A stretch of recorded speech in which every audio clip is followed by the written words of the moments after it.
வணக்கம். உங்ககிட்ட இருந்து வந்த ஒரு விமர்சனத்தை நாம இன்னைக்கு கொஞ்சம் அலசலான்னு இருக்கேன். டிஎன்ஏ படம் பத்தி. தலைப்பே பாருங்க, மனதை குழப்பும் ஒரு த்ரில்லர் அப்படின்னு. இது வெறும் த்ரில்லர் மட்டும் இல்ல, சைக்கலாஜிக்கல் இன்வெஸ்டிகேட்டிவ்னு சொல்றாங்க. சரி, இதுக்குள்ள போய் பார்க்கலாம். இந்த விமர்சனத்துல உங்களுக்கு என்ன சுவாரஸ்யம் பட்டுச்சு? நிச்சயமா. இதுல என்ன சொல்றாங்கன்னா, கதை ஒரு மர்மமான கொலைய மையமா வச்சு நகருது. இதுல சுவாரஸ்யம் என்னன்னா, நம்ம ஹீரோ ஒரு ஃபொரென்சிக் சயின்டிஸ்ட், தடயவியல் நிபுணர். அவரு டிஎன்ஏ சாம்பிள்ஸ் வச்சு பார்க்கும்போது ஒரு பெரிய கான்ஸ்பிரசி சதி திட்டத்துல மாட்டிக்கிறாரு. இது வெறுமனே கிரைம் இன்வெஸ்டிகேஷன் மாதிரி இல்லாம, இந்த மரபணு தகவல், அதாவது டிஎன்ஏ, அது எப்படி ஒரு கேஸ்ல முக்கிய பங்கு வகிக்குது, எப்படி அதை வச்சு தப்பு நடக்கலாம் இல்ல உண்மையை கண்டுபிடிக்கலாம், இதெல்லாம் காட்ட முயற்சி பண்ணிருக்காங்கன்னு விமர்சனம் சொல்லுது. ஆமா, டிஎன்ஏ வச்சு ஒரு த்ரில்லர் கேட்கவே ஒரு மாதிரி வித்தியாசமா இருக்கு இல்லையா? அப்புறம் அந்த விமர்சனத்துல நடிப்பு, டெக்னிக்கல் விஷயங்களையும் சொல்லியிருக்காங்க. ஹீரோவோட நடிப்பு குறிப்பா செகண்ட் ஹாஃப்ல ரொம்ப எமோஷனலா இருக்கணும். அப்புறம் அந்த வில்லன் கேரக்டர், அதுதான் கதைக்கு பெரிய டேர்னிங் பாயிண்ட்னு சொல்றாங்க. பிஜிஎம் கூட டென்ஷனை ஏத்துச்சின்னு பாராட்டுறாங்க. ஆமா ஆமா, அது கரெக்ட். படத்தோட பலமா அந்த ஸ்மார்ட்டான ஸ்கிரீன் பிளே, அப்புறம் இந்த டிஎன்ஏ சம்பந்தப்பட்ட விஷயங்களை ரொம்ப டீட்டெயிலா நுணுக்கமா காட்டுனது.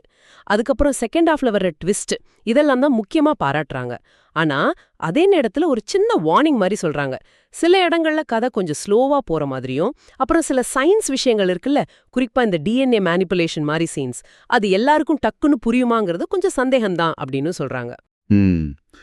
இது இந்த சயின்ஸ் ஃபிக்ஷன் இல்ல சயின்ஸ் பேஸ்ட் படங்கள்ல நாம பார்க்குற ஒரு பொதுவான சவால் தானே.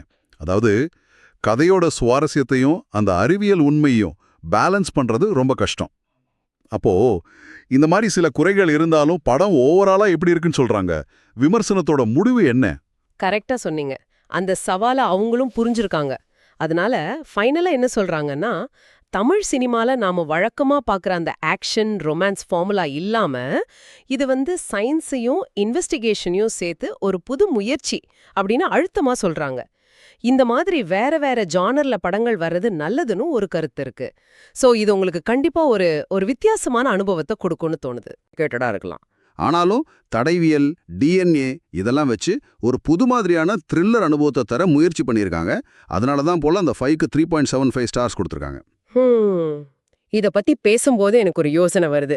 அதாவது இந்த மாதிரி ரொம்ப சிக்கலான சயின்ஸ் கான்செப்ட்ஸ் இருக்குல்ல, அது சினிமாவோட சுவாரஸ்யம் குறையாம, அதே சமயம் தப்பான தகவலும் கொடுக்காம ஆடியன்ஸ்க்கு எப்படி புரிய வைக்கிறது?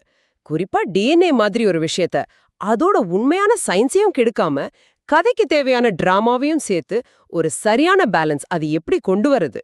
இது நீங்களும் யோசிச்சு பார்க்க வேண்டிய ஒரு இன்ட்ரெஸ்டிங்கான கேள்வி.